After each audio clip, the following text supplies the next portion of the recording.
রয়েছে যে সুন্নতটির ওপর কিন্তু আমল নাই আমাদের দেশে মনে হয় না। আছে একটা মহিলারা ধরেন বাড়িতে আপনার একজনই থাকে, আপনার স্ত্রী আছে, আপনার মেয়েরা আছে, আপনার বোনেরা আছে, সবাই মিলে একটা ঘরে সালাত আদায় করবে, সেই ঘরটি পরিষ্কার পরিচ্ছন্ন করে বিশেষ করে ওই ঘরটিকে বেশি যত্ন করে রাখতে হবে, ওই ঘরের জায়গাটুকু বিশেষ করে যেখানে নামাজ পড়া হয়। তাই বলছেন কি করতে হবে, মসজিদ প্রত্যেক ঘরে ঘরে মানে সেজদার জায়গা, নামাজের জায়গা বানিয়ে ও আন্তনাজ্জাফা, সেই জায়গাটা যেন সাফ সুতরা রাখা হয়, পরিষ্কার পরিচ্ছন্ন রাখা হয়, ও তোতাইয়া বা আর সুগন্ধিময় করে রাখা হয়, আতর সেন্ট দিয়ে রাখবেন একটু। বাচ্চাদেরকে দূর রাখা হয়, ছোট ছোট বাচ্চারা যখন তখন গিয়ে দিল পেশাব করে, হয়তো মা রান্নাঘরে আছে খবরই পেল না যে কখন পেশাব করেছে, এমনটা না হয়। যখন মসজিদকে পাক পবিত্র রাখতে হবে, মসজিদকে সুগন্ধিময় করে রাখতে হবে, তারপরে মসজিদে সেজে যেতে হবে, এই পজিটিভ দিকগুলি আমরা জানলাম, ইতিবাচক জানলাম। তখন নেতিবাচক এর হচ্ছে মসজিদে যেন ময়লা আবর্জনা না হয়, মসজিদে যেন দুর্গন্ধ না হয়, এমন কিছু না করা হয়, মসজিদেও যেন দুর্গন্ধ না থাকে, আর মসজিদে দুর্গন্ধ নিয়েও কেউ যেন না যায়। সেই দুর্গন্ধ মুখের দুর্গন্ধ হোক, আর শরীরের ঘামের কারণে দুর্গন্ধ হোক, সিগারেট বিড়ি ধূমপানের দুর্গন্ধ হোক, অথবা পান জর্দা খাওয়ার দুর্গন্ধ হোক, যে কোনো রকমের দুর্গন্ধ হোক না কেন, তাহলে এইরকম যারা পান জর্দা খাওয়া হারাম খাওয়া বা মুসল্লি, তারপরে ধূমপান করা হারাম খাওয়া মুসল্লি, এইসব লোকদেরকে নসিহত করব যে এরা মসজিদে গিয়ে আল্লাহর বান্দাদের কষ্ট দেবে না, আল্লাহর মালাইকাদেরকে কষ্ট দেবে না, মুসল্লিদেরকে কষ্ট দেবে না। আমি যেই মসজিদে বাসায় থাকলে সালাত আদায় করি, এই বেশ কত 2 বছর হচ্ছে, সেখানে এক লোক আছে পান খায় জর্দা খায়, তার গোটা শরীরটা জর্দা জর্দা হয়ে গেছে। সুবহানাল্লাহ। ওর পাশেও দাঁড়ায়েন না আপনি, দুজনের পরেও যদি দাঁড়ান তবু আবার না খেয়ে ভর্তি হয়ে যাবে জর্দার গন্ধতে, বিনা বাড়াবাড়িতে বলছি আল্লাহ। প্রথম একদিন দাঁড়িয়েছি অনেক কষ্ট করে, জানতাম না যে এই অবস্থা, তারপরে দেখলাম যে আমার সালাতের খুশু সব নিয়ে গেল এই লোক, অসৎ লোক। তারপর থেকে একটু বাঁচার চেষ্টা করি যে না, অন্তত নিজের সালাতটার কি করতে হবে, হেফাজত করতে হবে। আল্লাহ হিদায়াত করে। বয়স হয়ে গেছে 60, ওকে দেশে চলে যাওয়া উচিত, 60 বছর আবার কাজ করার কি হচ্ছে।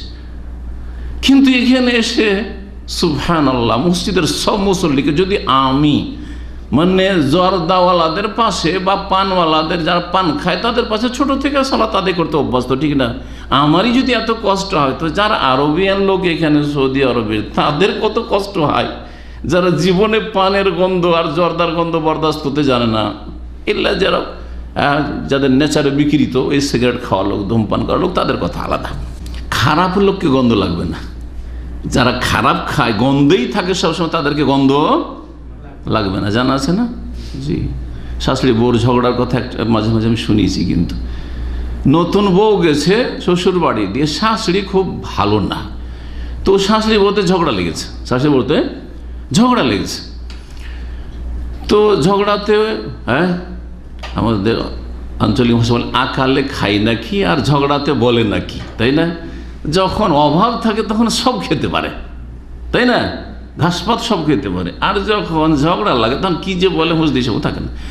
তো ও গালাগালি করছে শাশুড়ি, তখন ও মহিলা বউ বলছে যে তুমি আমাকে এরকম করে গাল দিচ্ছ, আর এরকম করে তুমি নাই অন্যায় করে বলছো, তোমার বাড়িতে কত গন্ধ ছিল, তোমাদের বাড়ি কত গন্ধ ছিল, আমি আসার পরে তো গন্ধ গেল।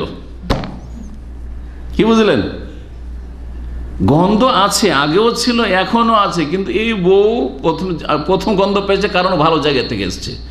আসার শ্বশুর বাড়ির গন্ধ শুঙে শুঙে শুঙে এখন ভিতর সব গন্ধ হয়ে গেছে, আর গন্ধ লাগবে কোত্থেকে?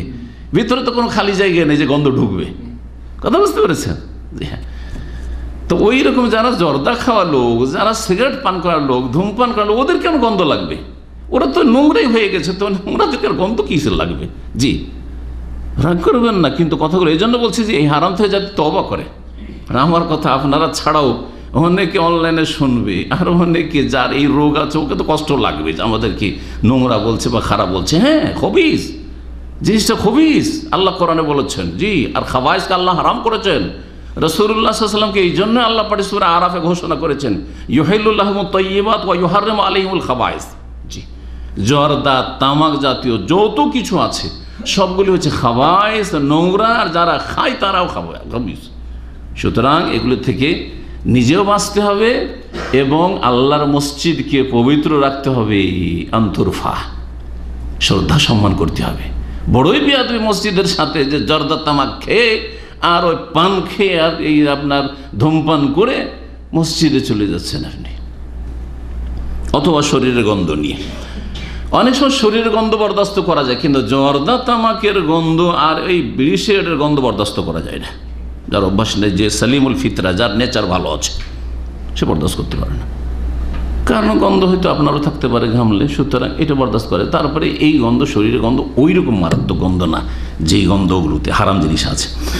এই জন্য রাসূলুল্লাহ সাল্লাল্লাহু আলাইহি ওয়াসাল্লাম 1400 বছর আগে যেগুলি এইরকম গন্ধযুক্ত জিনিস ছিল সেগুলো খেয়ে যেতে বারণ করেছেন, তাই না? রসুন, পেঁয়াজ আর এই ধরনের যেগুলো খেলে মুখে গন্ধ হয় সেগুলি কেউ যদি খেয়ে নেয়, রাসূলুল্লাহ সাল্লাল্লাহু আলাইহি ওয়াসাল্লাম বলেছেন যে সলাতে যেতে হয় পুরুষ লোক তোমরা খেয়ে না, কাঁচা পেঁয়াজ রসুন খেও না। আর যদি কেউ খেয়ে নিয়ে থাকো সলাতের পূর্বে আর গন্ধ মুখ থেকে যায়নি, তাহলে ফালা ইয়াকরবান্না মুসাল্লানা বা মাসাজিদান, আমাদের মসজিদের কাছেও আসবে না, মসজিদের কাছে আসবে না, মসজিদে ঢুকবে না, মসজিদে ঢুকবে না। তো ওদের যে নামাজ পড়তে হবে বলছে ওয়াল ইয়াজলিস ফি বাইতিহি, অন্যরা বলছে ওয়াল ইউসাল্লি ফি বাইতিহি, বাড়িতে নামাজ পড়ো, বাড়িতে নামাজ পড়ো, গুনাহগার হয়ে থাকো। কিন্তু যেহেতু তুমি গন্ধযুক্ত জিনিস খেয়েছো, সেজন্য জামাতে নামাজ পড়তে এসে কষ্ট দিও না আল্লাহর বান্দাদেরকে। তাহলে শরীরে যেন সুগন্ধি থাকে, মসজিদের সুগন্ধি থাকে, এটা হচ্ছে শরীয়ত। মহিলারা তো মসজিদে যাবে, জায়েজ আছে, তাই না? তো মহিলারা কি আতর সেন্ট লাগিয়ে মসজিদে যাবে নাকি? না, ওদের জন্য নিষেধ আছে। তো গন্ধ নিয়ে যাবে নাকি? গন্ধ নিয়ে যাবে না, আর আতর সেন্ট নিয়ে যাবে না, নর্মালি যাবে।